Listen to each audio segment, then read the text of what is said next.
orang yang tinggal sembahyang, orang yang derhaka pada mak ayah, orang yang minum arak, orang yang berzina, orang yang jadi LGBT, orang yang hidup dia dalam keadaan yang makan riba, hidup dalam keadaan melakukan dosa besar. Allah kata pada malaikat Zabaniyah, bawa sekarang, kemudian humban mereka ke dalam neraka. Aku nak tunjuk, aku garang sekarang. Wahai Muhammad, wahai Muhammad, wahai Muhammad, berikan pertolongan kepada kami. Tiba-tiba mereka bila dengar saja begitu baru tahu. Allah, dia kata Rasulullah, Nabi Muhammad, Nabi Muhammad. Dia sebut Muhammad, Muhammad, tolong kami, tolong kami. Wahai Malik, wajah mereka itu tidak menjadi hitam seperti orang lain. Kerana ketika di dunia, mereka sujud padaku. Ni ingat betul-betul. Assalamualaikum warahmatullahi ta'ala wabarakatuh. Alhamdulillahi rabbil alamin. Wassalatu wassalamu ala ashrafil anbiya'i wal mursalin. Wa ala alihi wa sahbihi ajma'in. Subhanaka la ilma lana illa ma 'allamtana innaka antal alimul hakim. Rabbi shrah li sadri wa yassir li amri wahlul 'uqdatam min lisani yafqahu qawli. Rabbi yassir wa la tu'assir wa tammim bil khair. Amma ba'd. Para penonton dan sahabat-sahabat daripada Masjid Al-Falah dan juga daripada seluruh berada pada saat yang sebegini, pertamanya marilah sama-sama kita mengaturkan rasa syukur kepada Allah kerana kita masih lagi diberi peluang oleh Allah untuk berbicara tentang mengenai satu suasana yang kita akan lalui pada masa yang akan datang nanti, iaitu di mana akan datangnya saat hari kiamat ataupun hari pembalasan di hadapan Allah Subhanahu Wa Taala, dan kemudian manusia mula dimasukkan ke dalam syurga dan manusia dihumban ke dalam kawah api neraka Allah. Kita dalam membicarakan dalam tajuk dalam kitab Ziarah ke Alam Barzah dan dalam kitab Rahsia Kematian Alam Akhirat dan juga Kiamat ini yang dikarang oleh Imam Qurtubi pada sampai muka surat 696. Kita berhenti dalam perbincangan tajuk yang di mana semua ahli tauhid dikeluarkan daripada neraka. Maksudnya bila manusia ni dia ada iman dalam jiwa dia, kemudian bila sampai dia dihumban ke dalam neraka Allah, tapi dia ada iman, dia masuk juga dalam neraka. Bagaimana keadaan pada mereka tersebut? Lalu dalam perbincangan kita ni kita cerita panjang yang Rasulullah sallallahu alaihi wasallam cerita pada kita suasana manusia masuk dalam neraka Allah, kemudian akhirnya apabila dia ada iman dikeluarkan juga daripada neraka dan masukkan dalam syurga Allah. Yang ni yang tajuk yang kita bincangkan, di mana sampai pada peringkat innaha alaihim muqsadatun fi amadin mumaddadah. Sesungguhnya api itu ditutup rapat atas diri mereka, sedangkan mereka tersebut diikat pada tiang-tiang yang panjang. Ini Allah Subhanahu Wa Taala cerita dalam surah Al-Humazah. Waktu mana Ka'ab bin Al-Ahbar dia cerita bahawa bila hari kiamat tiba, Allah kumpul semua makhluk di satu tempat. Setelah itu datang para malaikat yang mengatur mereka menjadikan beberapa barisan. Ini suasana di pada mahsyar Allah. Malaikat Jibril akan berkata, bawa neraka Jahannam ke sini. Bila suasana akhirat tu berlaku, malaikat Jibril sebut, bawa neraka Jahannam tu ke sini. Lalu neraka Jahannam lalu dibawa dengan menggunakan 70,000 tali yang mengekangnya. Ini yang kita cerita sebelum daripada ni lah. Suasana bila api neraka tu, bila manusia dah dikumpulkan saja di pada mahsyar Allah, lalu di saat tersebut diletak barisan-barisan susunan manusia, disusun. Kemudian di waktu itu malaikat Jibril sebut, baru datang neraka tu. Neraka tu datang dalam keadaan tak berhenti. Dalam keadaan neraka tu bergerak-gerak, tapi dibawa dengan lebih kurang 70,000 tali yang mengekangnya. Kemudian ditiup trompet sebanyak beberapa kali. Tiupan beberapa kali. Trompet yang pertama menyebabkan hilang perasaan seluruh makhluk. Bila tiup saja tu, tak ada perasaan. Sekali yang pertama kena tiup. Trompet yang kedua, bila tiupan sangkakala yang kedua saja, menyebabkan seluruh malaikat dan Nabi bersimpuh di tanah. Bila tiup kali yang pertama tu, dia hilang perasaan. Hilang perasaan. Tiup kali yang kedua saja, menyebabkan seluruh malaikat dan Nabi bersimpuh di tanah. Tengok kali yang kedua tu, malaikat pun terduduk terus. Terduduk, malaikat terduduk. Kemudian Nabi-Nabi pun terduduk. Sedangkan trompet yang ketiga, menyebabkan hilang akal seluruh makhluk. Bila tiup kali yang tiga tu, melayang terus. Tak ada pemikiran. Manusia tak berakal lagi. Di saat itu, sehingga kan mereka mampu berlindung pada amal yang ada pada diri masing-masing. Pada masa tu, Nabi Ibrahim AS akan sebut terus. Ini suasana yang berlaku di pada masyar Allah.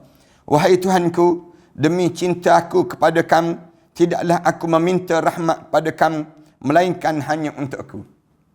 Nabi Ibrahim sebut, ya Allah, aku tak mengharapkan rahmat.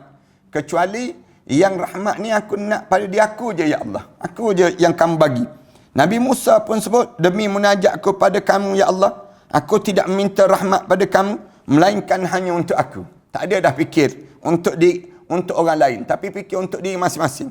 Tu Nabi Musa, Nabi Ibrahim, Nabi Musa, kemudian Nabi Isa pula berkata, wahai Tuhanku, demi kemuliaan yang kamu berikan pada aku, tidak aku minta rahmat pada kamu, melainkan hanya untuk aku, bukan untuk Maryam, ibu yang melahirkanku.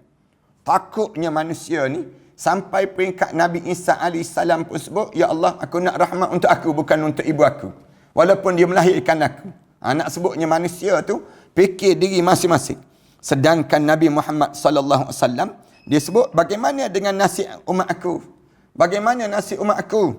Wahai Tuhanku, tidakkah aku meminta rahmat pada kamu, melainkan hanya untuk umatku. Nabi Muhammad dia sebut, umat aku, ya Rab. Umat aku, wahai Tuhanku, aku nak suruh selamat umat aku. Ini kelebihan kita jadi umat Nabi Muhammad SAW. Allah lalu menjawab permohonan Nabi Muhammad SAW. Nabi-Nabi lain, Nabi Ibrahim, Nabi Musa, Nabi Isa, semua fikir untuk diri dia. Nabi Muhammad je fikir untuk umat Nabi Muhammad SAW. Allah menjawab permohonan Nabi Muhammad, semua waliku daripada umatku tidak mempunyai rasa takut dan tidak rasa bersedih. Demi kemuliaanku, aku menjadikan kamu merasa gembira melihat umatmu. Allah jawab, wahai Muhammad, wahai Rasulullah, Allah Subhanahu Wa Taala sebut, semua di kalangan orang yang dekat dengan aku, umat aku tidak mempunyai rasa takut dan tidak sedih pada saat ini. Demi kemuliaan aku menjadikan kamu rasa gembira dengan apa yang ada pada umat kamu. Kemudian para malaikat berdiri di hadapan Allah Ta'ala. Malaikat mula berdiri di hadapan Allah, menunggu perintah daripada Allah. Bila sebut saja begitu, Nabi Muhammad selesai. Maknanya dapat bersyafaat bagi umat Nabi Muhammad. Malaikat-malaikat berdiri di hadapan Allah. Allah Ta'ala berkata pada mereka, wahai malaikat Zabaniyah. Ini saya ulang balik pada muka surat 695. Tuan-tuan boleh rujuk dalam kitab ni lah. Pada muka surat 695 ni. Bila Allah sebut pada malaikat Zabaniyah, bahawa orang yang sentiasa melakukan dosa besar daripada kalangan umat Muhammad ke neraka. Mula di waktu itu, Allah sebut pada malaikat Zabaniyah. Orang yang buat dosa besar, tarik mereka, bawa humban mereka ke dalam neraka. Aku marah pada mereka yang telah meremehkan perintahku dan hak aku ketika di dunia dan melakukan larangan yang telah aku tetapkan. Allah kata, aku nak marah sungguh hari ini. Aku nak tunjuk bagaimana kemarahan aku pada hari ini. Siapa yang melakukan dosa besar. Dosa besar ni maknanya apa dia? Orang yang tinggal sembahyang, orang yang derhaka pada mak ayah, orang yang minum arak, orang yang berzina, orang yang jadi LGBT, orang yang hidup dia dalam keadaan yang makan riba, hidup dalam keadaan melakukan dosa besar. Allah kata pada malaikat Zabaniyah, bawa sekarang, kemudian humban mereka ke dalam neraka. Aku nak tunjuk, aku garang sekarang. Mereka berbuat baik ketika berada di hadapan manusia, namun ingkar ketika bersendirian. Ada jenis demikian. Depan orang tunjuk baik, katanya Allah. Tapi belakang orang lawan Allah. Padahal aku memuliakan mereka daripada umat yang lain. Padahal mereka tu dibandingkan dengan umat yang lain jauh lebih mulia daripada mereka tersebut. Mereka tidak mahu menyedari kemuliaan dan kebesaranku. Allah tunjuk marah dia bila sampai di akhirat Allah. Malaikat Zabaniyah bila dengar perintah Allah begitu, lalu membawa mereka ke neraka. Bawa manusia ni terus ke neraka. Tetapi wajah mereka tetap seperti biasa. Ini cerita keadaan yang diceritakan oleh Ka'ab bin Ka'ab al-Ahbar, cerita suasana akhirat. Mereka tetap seperti biasa. Bukan seperti wajah umat lain yang berubah menjadi hitam ketika dibawa ke neraka. Orang lain bawa ke neraka tu hitam legam. Dia ni tak. Muka dia biasa je. Muka dia biasa. Kemudian ketika mereka sampai ke neraka, malaikat Malik bertanya pada mereka. Penjaga neraka tanya pada dia. Wahai orang yang malang, daripada umat siapa kamu semua ni? Beliau nak masuk dalam neraka ni, bila tarik saja malaikat Zabaniyah tarik, nak bawa masuk dalam neraka ni, lalu tanya terus, wahai umat yang malang, kamu daripada umat mana? Tidak ada yang datang ke sini dengan berwajah cantik, wajah elok seperti kamu semua. Katanya malaikat Malik. Malaikat Malik tanya pada orang yang dibawa oleh malaikat Zabaniyah, yang wajah dia tu wajah biasa. Wajah biasa, tidak wajah hitam. Biasanya orang nak masuk neraka ni wajah hitam. Tiba-tiba wajah ni wajah biasa. Lalu malaikat Malik tanya, kamu ni daripada puak mana pula ni? Muka kamu tak sama dengan orang lain yang sepatutnya masuk dalam neraka, hitam legam. Mereka menjawab, kami umat Al-Quran. Disebut demikian. Kami umat Al-Quran, maksudnya umat Muhammad. Malaikat Malik berkata lagi, wahai orang yang malang, bukankah Al-Quran diturunkan kepada umat Muhammad? Orang yang malang, tidakkah Al-Quran diturun pada umat Muhammad? Dengan meraung mereka berkata, wahai Muhammad, wahai Muhammad, wahai Muhammad, berikan pertolongan kepada kami. Tiba-tiba mereka bila dengar saja begitu baru tahu. Allah, dia kata Rasulullah, Nabi Muhammad, Nabi Muhammad. Dia sebut Muhammad, Muhammad, tolong kami, tolong kami. Ketika itu datang teguran keras daripada Allah Ta'ala kepada malaikat Malik. Allah tegur malaikat Malik. Malaikat Malik yang tegur umat Muhammad yang nak masuk dalam neraka. Yang wajah dia wajah nampak biasa. Tapi sepatutnya wajah ni wajah yang hitam. Tiba-tiba nak masuk neraka tu dalam keadaan wajah yang biasa. Wajah-wajah yang elok, cantik. Kemudian Allah tegur malaikat Malik yang berikut, wahai Malik, siapa yang suruh kamu berbincang dengan mereka? Malik, yang pandai-pandai kamu pergi tanya mereka tu kenapa? Bincang dengan mereka. Dan tidak memasukkan mereka ke neraka. Kenapa? Yang kamu pergi tanya dia tu kenapa? Allah tegur malaikat Malik. Wahai Malik, wajah mereka itu tidak menjadi hitam seperti orang lain. Kerana ketika di dunia, mereka sujud padaku. Ni ingat betul-betul. Orang semayang. Orang yang semayang, tiba-tiba Allah sebut, Malik, kamu tahu tak? Orang ni orang yang di atas dunia dahulu, mereka sujud pada aku. Sebab tu muka mereka tak berubah. Tapi mereka kena masuk neraka. Wahai Malik, masukkan mereka ke neraka. Wahai Malik, masuk juga mereka dalam neraka. Kenapa masuk dalam neraka? Tetapi jangan kamu belenggu mereka di sana. Jangan ikat. Dalam neraka tu jangan ikat. Biar lepas begitu je. Kerana mereka bersuci daripada junub. Mereka nak masuknya, mereka masuk neraka. Tapi mereka ni jangan diikat. Kenapa jangan ikat? Di atas dunia mereka bersuci daripada junub. Mandi hadas. Sama ada dia dalam keadaan yang darah kotor bagi orang perempuan atau bersama suami isteri. Lepas pada bersama suami isteri, dia telah mandi junub. Tapi mereka masuk neraka juga. Jangan kamu kekang mereka dengan besi. Jangan letak dengan besi, kekang dengan besi ni. Di gerham dan sebagainya. Kerana mereka melakukan tawaf di Kaabah. Jangan ikat di kaki dia tu dengan besi. Kerana mereka ni pernah tawaf di Baitullah Haram. Maknanya, rajin buat umrah di atas dunia dahulu. Rajin buat haji di atas dunia dahulu. Tiba-tiba, mereka kena masuk neraka juga. Jangan kamu pakai pakaian daripada neraka pada mereka. 2-3 benda ni. Allah pesan. Jangan kekang, jangan belenggu dia, jangan bagi pakaian pada dia. Kemudian jangan kamu pakai pakaian daripada neraka pada orang macam ni. Kerana mereka meninggalkan pakaian mereka untuk berihram haji. Mereka dulu pernah tanggal pakaian untuk melaksanakan haji. Oleh kerana mereka pernah melaksanakan haji dan perintahkan mereka agar tidak membakar lidah mereka. Malik, kamu jangan bakar lidah-lidah orang nak masuk neraka ni. Yang masuk dalam neraka ni jangan bakar. Kenapa? Kerana dahulu mereka pernah membaca Al-Quran Karim. Lidah mereka tu mereka baca Al-Quran. Jangan bakar. Wahai Malik, katakan pada neraka agar tidak membinasakan mereka kerana kejahatan yang mereka lakukan. Kerana neraka lebih mengetahui kejahatan yang mereka lakukan berbanding ibu mereka itu sendiri. Allahu Akbar. Neraka lebih tahu jahat mereka tu setakat mana. Jadi neraka kalau nak bakar dia, kadar-kadar sudahlah. Kadar-kadar je. Bagi tahu pada malaikat.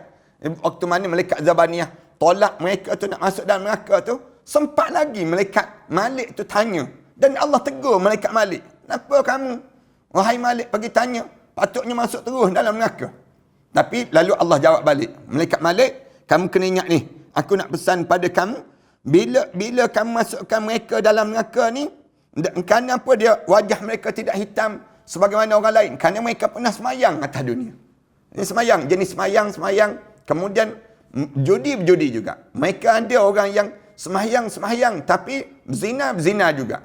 Yang semayang tapi dalam masa yang sama dia buat benda yang dilarang oleh Allah. Orang ni jidat dia di dahi dia tidak nampak, tidak muka dia jadi hitam, dahi dia tidak hitam, tetapi wajah dia macam biasa, tapi masuk neraka juga. Masuk neraka tu kerana apa dia? Neraka lebih kenal perangai dia dibandingkan dengan ibu dia mengenali perangai yang disebut dengan anak-anak mereka tersebut. Oleh yang demikian, sebahagian mereka ada yang hanya dibakar api sehingga kedua tumitnya. Yang menyebabkan yang masuk dalam neraka tu terbakar sampai ke tumit. Ada yang bakar sampai tumit. Ada yang sehingga kedua lutut dia. Bakar tu naik sampai ke lutut. Dalam neraka. Tapi dibakar sampai ke lutut. Ada yang sampai ke pusat dia. Ada yang hingga ke dadanya. Dan ada yang lebih daripada itu. Bila dibakar keadaan pada dia. Setelah menyeksa mereka mengikut tahap dosa dan kejahatan yang mereka lakukan, Allah Ta'ala membuka tabir yang terletak di antara mereka dan orang-orang musyrik. Bila dalam neraka tu, bakar mereka ni, dalam neraka sebut, Allah buka tabir. Tabir di antara mereka dengan orang kafir, orang musyrik itu. Sehingga orang musyrik dapat melihat mereka mereka sedang berada di tempat yang paling tinggi dalam neraka, dalam keadaan kepanasan dan haus serta menjerit meminta tolong. Sehingga bila buka tabir tu nampak, orang kafir tu di atas, sayup ke atas. Nampak sayup ke atas tu, lalu mereka melolong, memanggil orang kat bawah ni. Wahai Muhammad, kasihanilah umatmu ini dan berilah pertolongan kepada kami. Api neraka membakar daging, darah dan tulang kami. Mereka menjerit minta tolong tu, minta dengan Rasulullah. Muhammad, kamu tolonglah umat kamu ni. Kamu dan berilah pertolongan pada kami. Api neraka membakar daging dan darah tulang kami. Minta panggil Rasulullah sallallahu alaihi wasallam. Atas dunia tak berselawat. Waktu mana hidup tak ikut syariat. Lawan Nabi Muhammad. Bila masuk dalam neraka, baru mandai-mandai manggil Rasulullah sallallahu alaihi wasallam. Kemudian mereka menyeru kepada Allah Ta'ala. Dia cerita lagi, Al-Ahbab ni cerita, mereka menyeru kepada Allah Ta'ala. Wahai Tuhan, kasihanilah orang yang tidak mensyirikkan engkau di atas dunia ni. Ya Allah, aku ni jahat-jahat pun, aku tak syirik pada kamu, Ya Allah. Dia sebut. Ya Allah, jahat-jahat macam mana pun kami ni, Ya Allah, kami tak syirik pada kamu. Sekalipun mereka melakukan kesalahan dan melakukan kezaliman. Dah panggil Rasulullah, tak menjadi. Panggil Allah pula. Bila panggil Allah, mereka sebut, kami tak pernah syirik walaupun sikit. Kami tak syirik pada kamu, Ya Allah. Dalam keadaan kami tidak syirik walaupun sedikit di atas dunia dahulu. Dan kami pula melakukan kesalahan dan melakukan kezaliman pada diri kami sendiri. Mereka sebut demikian. Ketika itu orang musyrik berkata, ternyata iman kamu semua pada Allah dan Muhammad tidak ada faedah sama sekali. Orang kafir musyrik kata, padan kau. Kamu beriman pun, kamu Islam pun, kamu semayang pun, tak ada manfaat kan? Sama je kita. Kita masuk neraka je. Katanya orang-orang demikian. Orang kafir ni sebut demikian. Dia kata tak ada manfaat lah kamu. Kamu semayang juga. Kamu puasa juga. Tapi masuk neraka juga. Katanya mereka demikian. Allah Ta'ala menjadi marah mendengar kata-kata itu. Allah dengar marah. Allah marah dengan kata-kata demikian. Sehingga dia berkata pada malaikat Jibril. Dia sebut pada malaikat Jibril. Wahai Jibril, pergi kamu ke neraka dan keluarkan seluruh umat Muhammad yang ada di dalamnya, jiwa dia tu dan hati dia tu ada keimanan pada Allah. Itu puncanya. Punca walaupun dia ni buat dosa macam mana sekalipun, yang menyebabkan Allah Subhanahu Wa Taala dengar orang kafir sebut, dia kata, alah sama je kamu, padan muka engkau dengan aku. Aku masuk neraka, engkau masuk neraka juga. Engkau semayang, Tapi engkau masuk neraka, aku tak sembahyang, aku masuk neraka juga. Katanya, mereka tu di sebalik tabir, jauh begitu. Tapi masing-masing mengejek. Orang yang dalam diri dia tu ada keimanan pada Allah. Lalu Allah dengar, Allah sebut, wahai malaikat Jibril, keluarkan semua umat Muhammad yang dia ada iman dalam jiwa dia, pernah dia berbuat ketaatan pada Allah dan sebagainya, keluarkan dia, masukkan dia dalam syurga Allah. Jibril alaihissalam lalu pergi ke sana dan mula mengeluarkan mereka secara teratur. Keluar. Dengar je begitu, keluar. Keluar teratur. Yang dalam neraka ni keluar. Kemudian mereka mula dimandikan di sebuah sungai yang terletak di pintu syurga yang bernama Sungai Kehidupan, Nahrul Hayah, yang kita sebut banyak kali lah, Sungai Kehidupan. Selama beberapa ketika keluar daripada neraka tu, masuk dalam sungai dulu, basuh bersih dulu, sehingga tubuh mereka yang hangus terbakar menjadi seperti asal. Allahu Akbar. Nyayangnya Allah dengan orang yang mentauhidkan Allah. Masih lagi dalam iman. Cuma kita sebut banyak kali lah, kita ni janganlah masuk walaupun sesaat dalam api neraka Allah. Jangan demikian. Setelah itu, barulah diperintahkan untuk memasukkan mereka ke syurga dengan membawa tanda pada kening mereka yang mengatakan, kami umat Muhammad yang dibebaskan oleh Allah Ta'ala daripada neraka. Dan sehingga kan bila mandi dibersih di sungai Nahrul Hayah, depan yang disebut dengan depan pintu syurga tu, depan pintu syurga tersebut, lalu dalam keadaan demikian barulah dimasukkan ke dalam syurga. Bila masuk dalam syurga tu dah bersih dah, jadi tua dan asal dah. Tapi di atas dahi dia ni tu tertulis umat Muhammad yang dibebaskan minan niran. Umat Muhammad yang dibebaskan daripada neraka. Sehingga penduduk syurga yang lain dapat mengenali mereka. Bila masuk dalam syurga tu, orang tengok, bekas mari daripada neraka ni. Ni bekas-bekas daripada neraka ni. Namun mereka memohon pada Allah Ta'ala agar membuang tanda tersebut dan permohonannya diterima di sisi Allah. Ni Alhamdulillah, Allah terima. Bila mereka dalam keadaan sebegitu, mereka minta dengan Allah, ya Allah, ni kami ni malu ni, ya Allah, di atas dahi ni ada yang tanda yang menunjukkan kami ni ahli neraka, ya Allah. Pernah masuk neraka, kami minta, ya Allah, tolong buang ni. Lalu Allah terima.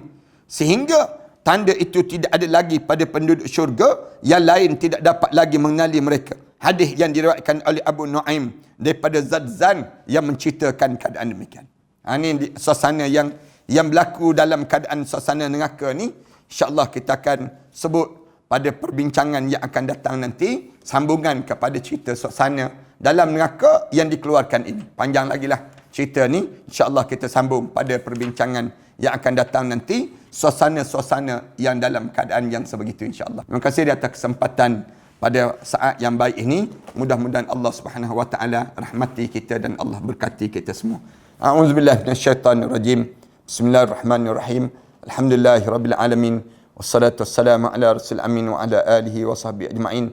Rabbana iftah bainana wa baina qaumina bil haqq wa anta khairul fatihin. Rabbana atina fid dunya hasanah wa fil akhirati hasanah wa qina adzabannar. Alhamdulillahirabbil alamin.